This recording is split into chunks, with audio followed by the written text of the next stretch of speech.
Oh my gosh. Okay, that has never happened to me. No.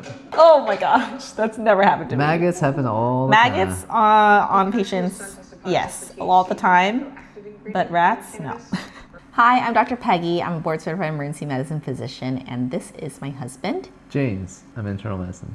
He's an internal medicine doctor, and we're gonna watch the second episode of The Pitt. Yeah, so Nick Bradley, 19, found unresponsive by parents. No meds, no allergies. On arrival, he was barely breathing with pinpoint pupils, bradycardic at 38. I think like one thing I can say for those that aren't medical is that like emergency medicine, our specialty is very little information, like doing a lot with very little information, right? Because most of the time, well, in other specialties, you may have the luxury of speaking to the patient or the family, you have a little bit more history. And sometimes in the emergency department, people just get dropped off or found and very little information is known. You don't know, like, you may not even know their age, you may not know any of their medical history, nothing. You just kind of go off of clues or what they have in their pockets or whatever. So this is a case of someone that is unresponsive and they're trying to figure out why he can't wake up, if it was some kind of medication or drugs or other issues going on. So I think like we just have to cast a wide net because you don't know what's going on. So instead of just like, oh, I'm gonna order this one test and see what happens, or this one test, you just order a ton of tests up front because it's like, you have no idea what you're looking for. Not that we have no idea what we're looking for. We're looking for a wide range of causes that would cause someone to be, in this case, altered mental status. We need the room for someone else, but you can rest in the hall till we get your labs back. Parents must be proud. Having a son who's a doctor. Yeah, I guess. Something bad's gonna happen to that dude. Oh, you're saying because the guy's so nice, he's worried. So something nice, so yeah. friendly. I'm gonna stick something in your nose to stop the bleeding. A&O, let's have a look. Oh, Floating face. A 4-3 fracture. You don't see that every day. Okay, let's a prep little for an airway. fracture. Double setup just in case. I didn't expect. What did you think when you saw that? I was like, oh my God. I wasn't expecting that, but so what happened was this guy comes in with facial trauma and he's got a bloody nose, his face is all swollen, and they check his face and they're pulling up they put his hand inside the mouth and they're pulling up on the face and the front of his face kind of moved up, and that's called a Lafort type of fracture. It's like the name Lafort is, I don't know, person. There's different classifications, but the worst one, 3, is like when everything moves up. So it's bad facial fracture. You know, generally we'll need to consult a specialist after we get like the initial treatment started and things like that. They talked about putting things in the nose so that happens. So when people have bloody noses, it might be from an accident like trauma or just spontaneous bloody nose. We have to sometimes help to stop it if it doesn't stop with regular pressure. And one of the maneuvers we use, it's not first line, I try medications first, but one of the things we do is it's kind of like a tampon, but it's a rhino rocket or something to tampen on the bleeding. Other things they said other terms that we use a lot in medicine, like A&O, that means alert and oriented. So when we assess a trauma patient, we go through a little script that we go through. It's very standardized throughout the medical field, emergency medicine and trauma.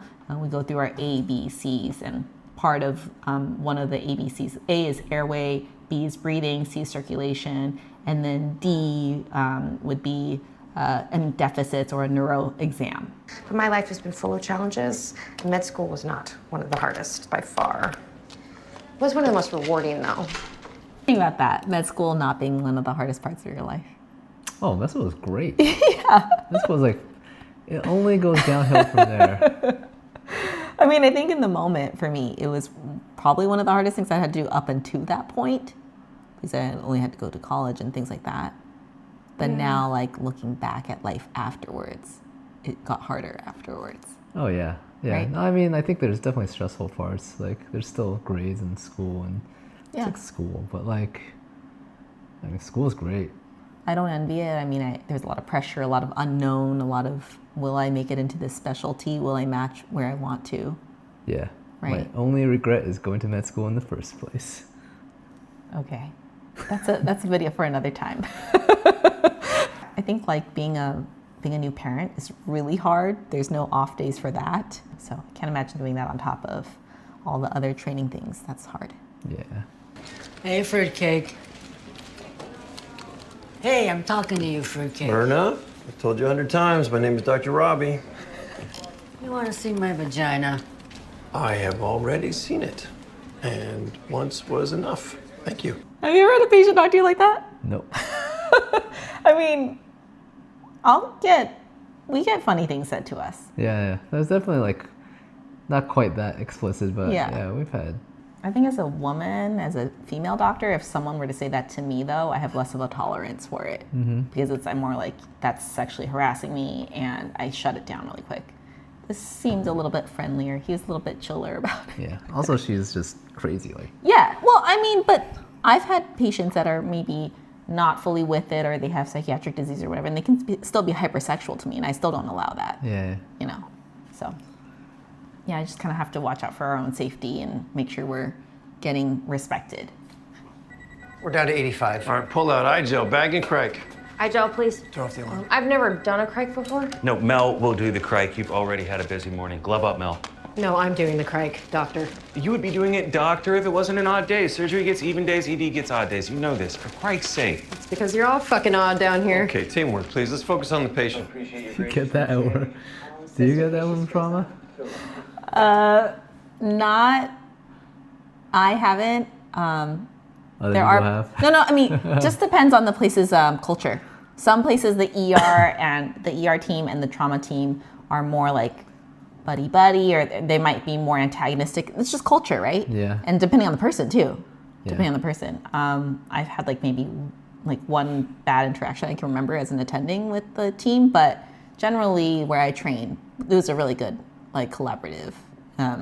It wasn't like we're trying to like push each other. The procedure they're talking about is, they call it a crike. It's short for cricothyrotomy. It's basically, they're trying to put a breathing tube in through the mouth into the trachea, but they couldn't see it due to the trauma, anatomy, the swelling. And so as a last resort, as a rescue measure to try to secure the airway, which is super important to keep someone alive, right? The last thing you could do is a cricothyrotomy, which is basically bypass the mouth and just make a cut and go directly in here to get into the breathing tube. Yeah. And it's a very rare procedure, and they're talking about odd days and even days. So some institutions, because it doesn't happen often, and you want to make sure all the trainees get opportunities to do it, they'll split up like opportunities. Like instead of like, oh, only surgery gets to do this, then none of the trauma, or sorry, none of the emergency medicine trainees get to do it, so they try to like even it out in certain ways. For us, anyway, every institution has the way they do it. Like we didn't really have that when I was training, which was nice. So we got to do them when it came around, but it's rare. It's scary. I've only done it once in my career so far, because generally there's other backup methods, or someone else will try to intubate afterwards, and mostly have been successful. I've done it once. I've seen someone else do it like once or twice. So it doesn't happen often. And it's always scary when you have to do it. It's like that procedure in the movies where, someone's like, I can't breathe.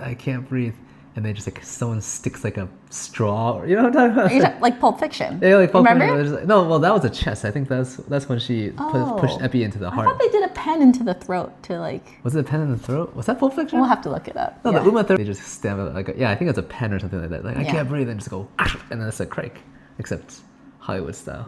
Yeah, that's not realistic. It would not be like a it's not just like a one stab and you're in. Like it's a little bit more complicated than that. I mean, if you were John Travolta, you could do it in one stab. Yeah.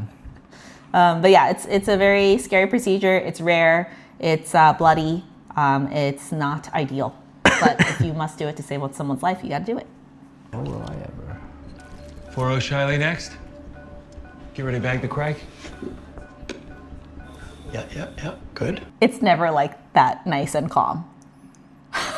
They're like, do this slowly. Okay, do this next. Like when it's gotten to that point, it means like all things before have failed. The patient really needs it. It's like life or death. And it's like, go. Like they're like, splash the iodine quickly get in there. It's not like, oh, do this next. Like, no, it's not like that. So that's not realistic. Son's head CT is normal, and he's maintaining a good heart rate. You got him good back. blood pressure. Thank you, thank God. Right now, he's unconscious with a tube in his throat for oxygen. I thought he had no brainstem reflex. How is he okay? You're right. This head CTV negative means nothing. Blow. Okay, so say the yes. same comment you said earlier, because I like that. went on Oh, I to said twice. he has no brainstem reflex, so negative PET-CT means nothing. Yeah, it doesn't mean that he's in the clear for sure. I It just mean, means that if they it's- didn't see an obvious like intracranial bleed or something like that. That's all it says really, but it doesn't mean that there's nothing wrong. I mean, it's more than that, right? Like the likelihood of recovery is pretty low. You know better than me. I mean, as emergency medicine, I do a lot of the day one, and then I don't know as much of the long term. But at least for me, day one, when they first arrive, it just means that there's no obvious bleeding. I don't have to call neurosurgery in right now. But when that resident said blown, she's talking about the pupils. And so if the pupils are blown, meaning too big, like they're blown up, it's a bad sign. It just means that there's not brainstem reflexes. Yeah. So that could be a bad sign. For brain death, I will say as emergency medicine, we do not do brain death exams in the emergency department. I just don't do that. They get admitted into the patient in the hospital, the primary teams or whoever. Internal medicine does it. Usually neurology does it. Oh, for, okay. For actual brain death exams. Yeah. Yeah, formally, because they have to do. They usually have to run the full gamut of tests first. I mean, it's a serious big deal. Yeah, it's a very big deal to declare someone brain dead. So it's got to be very thorough and done by the right specialist. So you don't want an emergency medicine doctor doing that kind of stuff. It's a drug test, and it is positive for fentanyl. No, that isn't possible. Nick doesn't do drugs. There are a lot of pills that are sold illegally that have fentanyl, not just painkillers. Xanax, Ativan. No, not our son.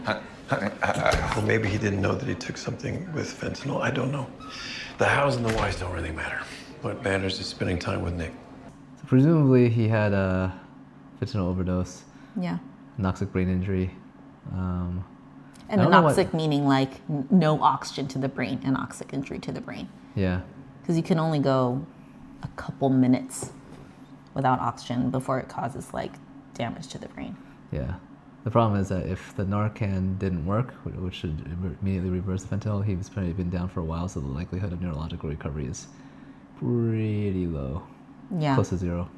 It's low. I mean, it's already a bad sign that isn't breathing on his own. His pupils are blown. It's not really a good sign. What they're talking about, like where the family's shocked that there's fentanyl in the system and their child would never do drugs. I mean, I've learned in my job that I'm not surprised by surprises anymore. Things just always surprise me, and there's things that we don't know.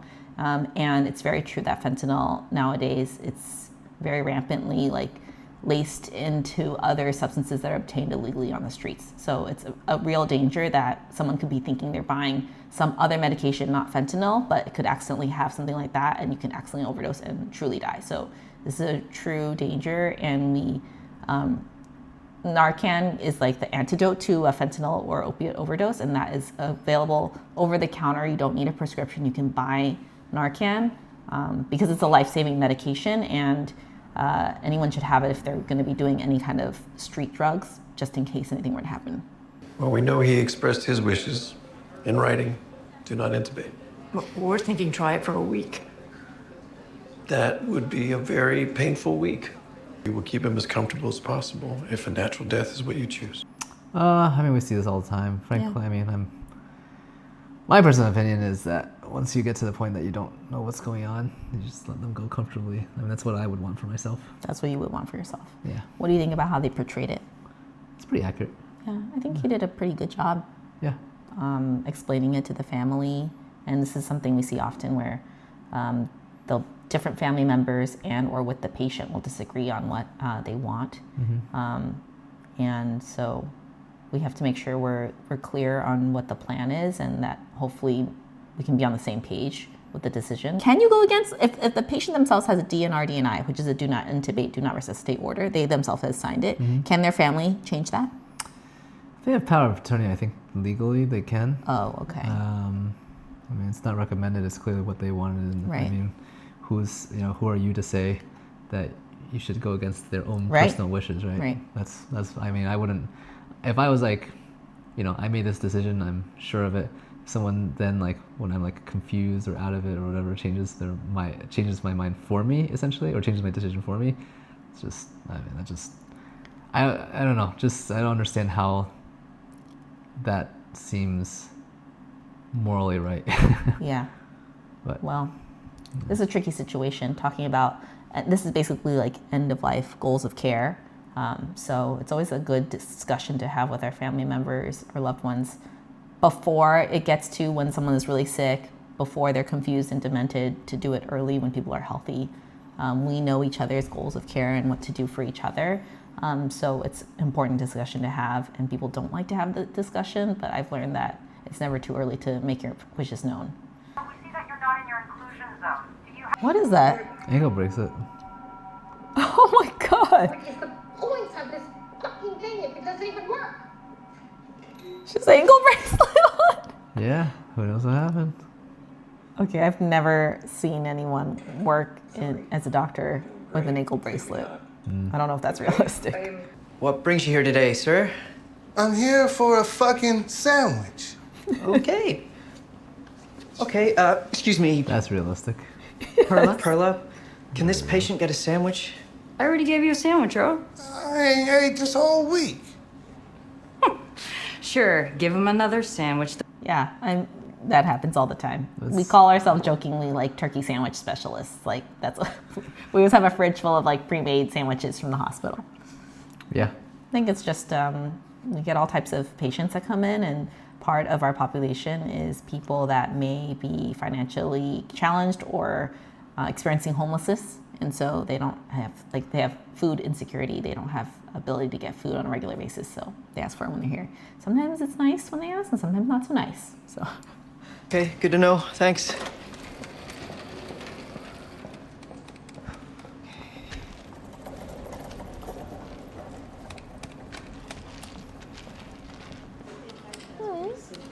Poor guy.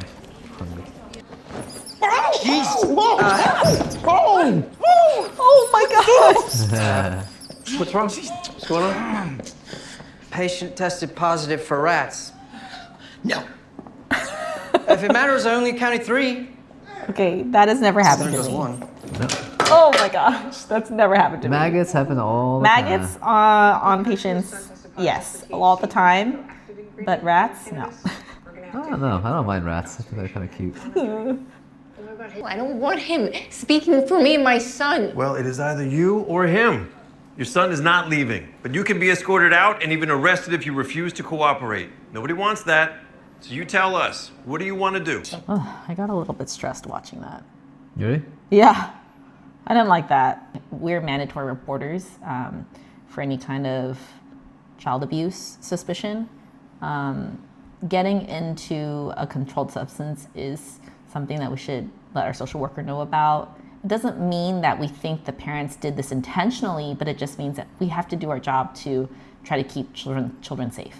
And so I never want to tell a parent this kind of stuff. We try our best to make it so it's not accusatory and more so this is our job. And it's just stressful because then it becomes like this, which doesn't happen often. This doesn't happen to me often at all. So when I watch, I'm like, oh my God, I get really stressed. Yeah. I mean, they probably could have just told her, hey, look, like they're probably not going to take your kid away. Yeah. From like accidentally taking pot. That happens like so often. No, it so happens. often. It happens. Like kids, parents, like Yeah. old people, young people. Yeah. Like, It happens, but it's just, it's not a fun situation already in the beginning. And then, yeah, just try to be like, we're all working here, and it's just, yeah, respect and calmness and communication is best. It's stressed me out.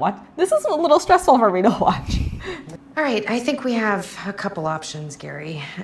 We can try to find a solvent that will dissolve or at least soften the glue enough for you to peel it off without taking your skin with it. You'd just be able to remove it in time. How much time? Couple weeks, maybe. Couple weeks? This guy's got scurvy. I would just take a. Yeah, I've never seen someone glue a bark collar to a neck. No. I would just take a thing and just smash the actual shock device off. Just remove the battery. They said they glued it, but you can just take a. Yeah, I don't pliers know. and just break it. This one will take some brainstorming. I've never done this one before. Yeah. There are super- certain ways of trying to get super glue dissolved. Joyce, is this your sickle cell pain? Yes! 10 milligrams of IV morphine. You really want 10? Yes, repeat it in 5 minutes if needed, and she needs a dilaudid drip. This is a vaso-occlusive crisis. You seem surprised by the opiate dosage. Seemed a little high. So was her pain. How do you know she's not drug seeking? You can't fake a hemoglobin of 6. Do you know what sickle cell crisis does to the body? Blood cells get caught and plug up your capillaries and deprive all your cells of oxygen. Yeah, sickle cell crisis is very painful. And the important thing is to treat someone's pain. This situation, the student is like unclear, or even the paramedics, they were thinking like the patient was faking it. It's if someone's not familiar with treating it or how it presents, it can seem to be like that. But I think one thing I wanted to say is that research has been shown that African American and also women traditionally get their pain undertreated, probably because of institutional racism, and we don't recognize or acknowledge that their pain is real pain and it's a problem. And so I recognize that kind of bias, and I try to think about that and actively try to work against that. But yeah, it's a really sad reality that they have found. And so I really commend that resident for, getting on top of it, trying to treat her with lots of pain medication. Mm-hmm. And the dosages of the opiates seem high because they are high. For a person that is naive to opiates like myself, that I never take it, that would knock me out. I would probably overdose. But someone that takes pain medications, opiates all the time for this chronic disease to treat their pain, you get resistant to it. So that's just your baseline now. And so when you have pain, you need even more on top of that. Mm-hmm. Yeah. My pressure is 49. Burn caused massive swelling. What does he need, Dr. Santos? Fasciotomy. Never seen one before. Actually, I've never seen a fasciotomy either. Okay, so that is called a fasciotomy, and it looks gory, but basically, to explain it, there is swelling internally in the compartment. It could be your arm or your leg. In this guy, it's his arm because of the burn, and there's injury to the muscle underneath. This could happen if you get a crush, or even if you break a bone. You just have a lot of pressure inside. And the danger, they're talking about the number 40 something. They're measuring the pressure inside of the arm in that compartment. And if the pressure's too high, you basically start cutting off circulation to your nerves, then your circulation, and then the risk is you could lose your limb. So that's compartment syndrome summarized. And what they do to treat it is they have to do a fasciotomy, which is they cut the fascia, or they basically open up the sides or the planes to kind of release the pressure, kind of open up this closed system. And surgery generally does it. Mm-hmm. I guess maybe orthopedics, and they were talking about later on, but generally surgery. And I don't do that in emergency medicine. I generally call a consultant. But if you're in a place, they're saying if you're in a place where you're practicing out in the middle of nowhere and there's no specialist, then yes, we have to eventually learn how to do that. So I guess that's when I would try to learn then.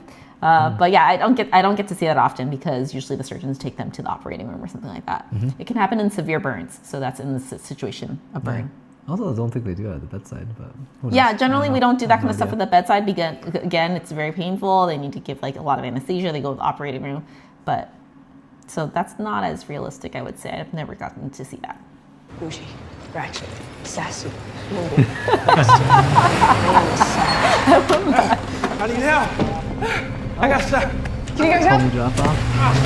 Yeah. A GSW is a gunshot wound. Yeah. And this is what we call a homie drop-off, when they just show up unannounced, no ambulance, just someone brings them in. Medications every day. That's very realistic. Realistic. I've had several of these happen. Almost ready. How's he doing? Speed's coming up a bit. Let's go.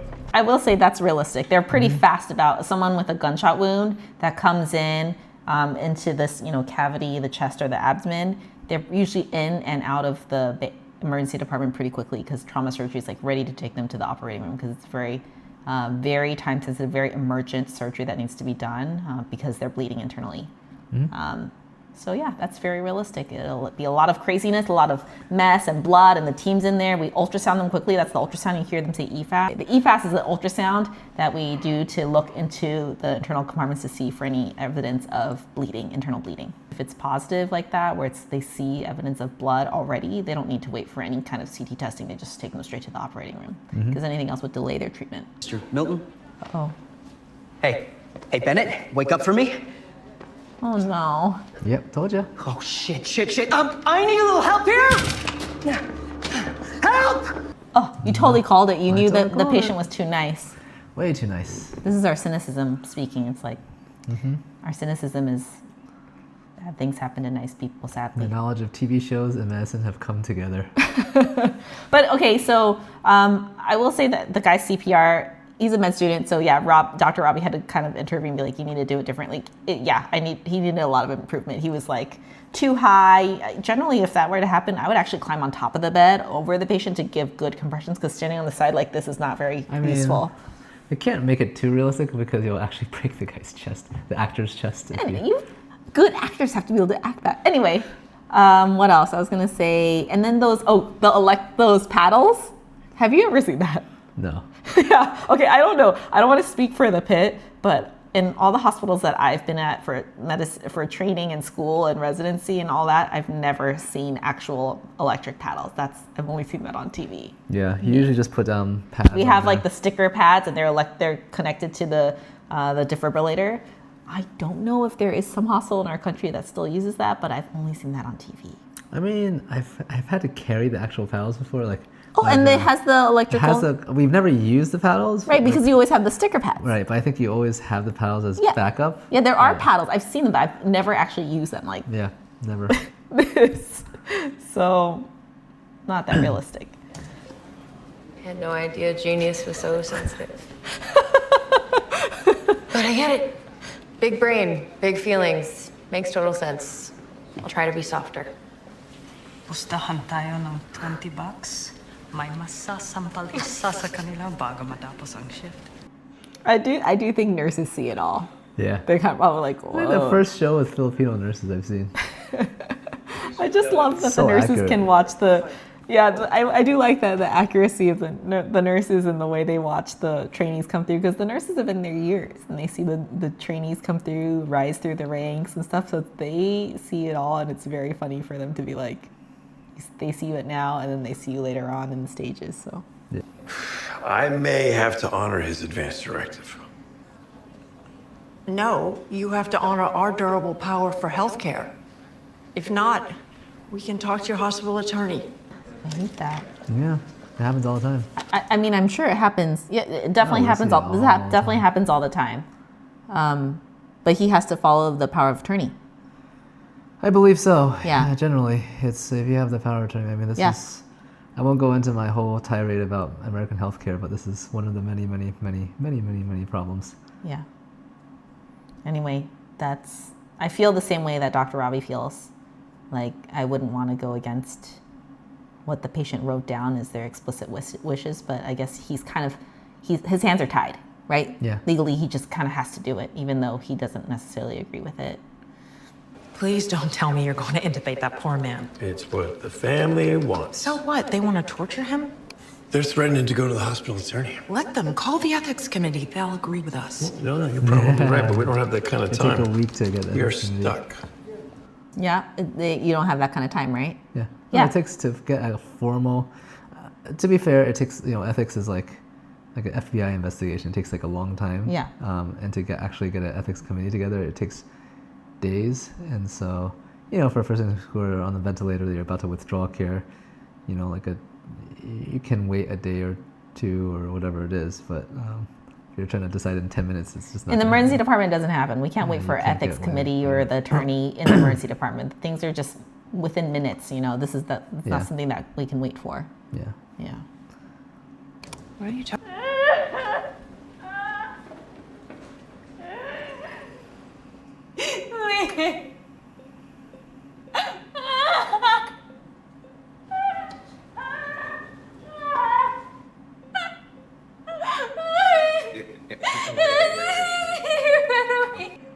I don't like this.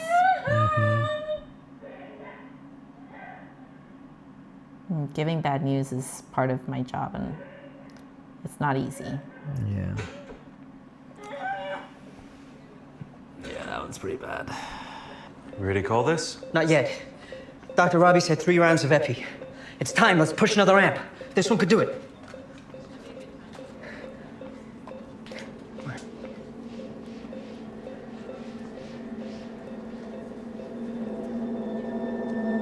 Yeah.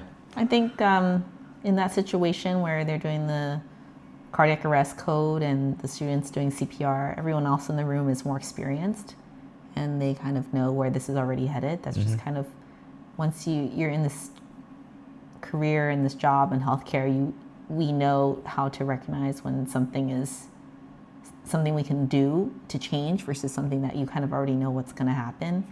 And so it's sad to think, this one person, the student, doesn't want to give up on the patient, but everyone else already kind of knows that this patient's not going to have a meaningful recovery if he does even recover, which would be almost zero chance. Yeah. Did attending look at the EKG? Yeah. Okay. So, couple unrealistic things. Why don't you say that? Yeah. So the med student said the EKG was abnormal for a guy with potential, cardiac stuff. Yeah. And then the attending's like, okay, that sounds good. Check out your phone and walks away. He didn't look at an EKG. That's important. The attending should always look at the EKG. The residents look at EKGs too, but the attending needs to check because these could be time-sensitive things. If there's a heart attack, there's time-sensitive. The other thing that's not realistic, I will say, that you'll notice throughout the show is that Dr. Robbie very rarely is at a computer charting.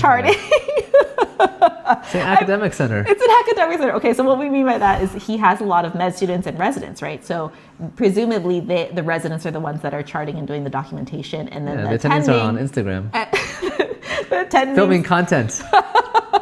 He's talking about me.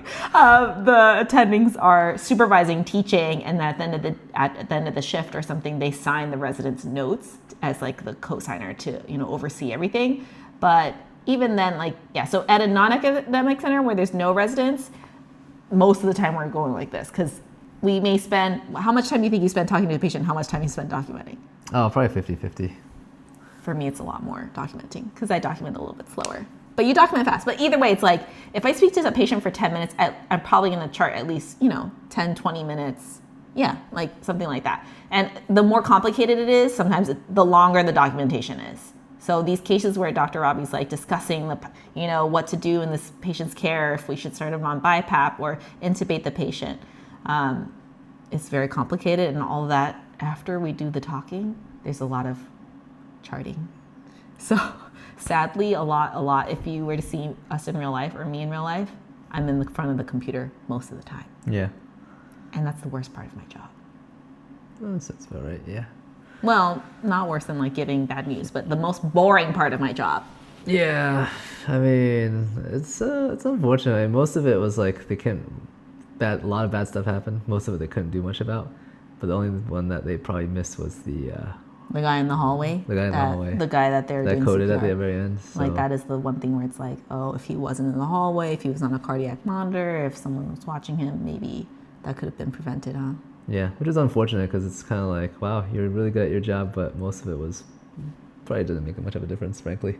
You're talking about the young man that came in almost brain dead pretty much, and the old man that comes in is going to need to be intubated and is, very septic. Yeah. Those things you maybe can make a small difference, but maybe not really. Yeah, I mean most of what drives outcomes is what already happened before they showed up to the hospital, and then obviously if you have a very good team, you do change your percentages a bit, but if you can't go from 1% to 100%. You go from 1% to 5% or 50% to 60% or whatever based on how good your team is. They've done studies where it's they take the top academic centers in the world versus just some rinky-dinky community hospital, and the outcome was better by I think the outcome was better by about 1%. And the academic hospital spends much more money, has much more resources. And for advanced diseases, that's definitely where you want to be. But for most things, it's unfortunate. It's not it's the doctor or nurses or whatever's fault. It's just you have bad luck. It's already most of it's predetermined. Yeah, I would say medicine, and especially emergency medicine, we're not saving lives every day, every second. A lot of it is just trying to make a bad thing less bad, or try to delay things or whatever. It's rare, but there are situations where you actually do save someone's life and make a difference, and that's why we chose this field and why we do what we do. And I will say in that situation with this last patient that they're doing CPR on, it's one of the hardest things is when a patient comes in talking, awake, and in this case, extra nice, and then they have a cardiac arrest and die in front of you while you're there in the emergency department. Those are the ones that haunt me. Mm-hmm. And I remember. So that's never easy. And that's especially hard because you kind of look them in the eye, had a conversation, and then you have to realize that this patient died. That's very jarring and hard to, you still have to go through the rest of your day after a case like that. Yeah. Yep. All right. Yeah, and then the whole intubation thing. My God, that's why no one wants to do medicine anymore. That's my 2 cents on that. Medicine is very hard. That's what we'll say. It's not glamorous, and sometimes this is dramatized and stuff. It's pretty accurate. It's decently accurate. There's some moments it's accurate, some definite moments that are dramatized and made look a little bit more interesting and less boring. It's a little bit more boring in real life. Oh yeah, I mean, Yeah. You take like the top 10% of like a regular shift, and that's Yeah, compress yeah. it together. Yeah. That's yeah. Most of it happens over the course of like 2 days. Thank you for coming in and watching it again with me, Jane. If you really like inter-dialogue that you go on, say something to him because I've been trying to encourage him. So I feel like he's doing a good job, right? Thank you, James.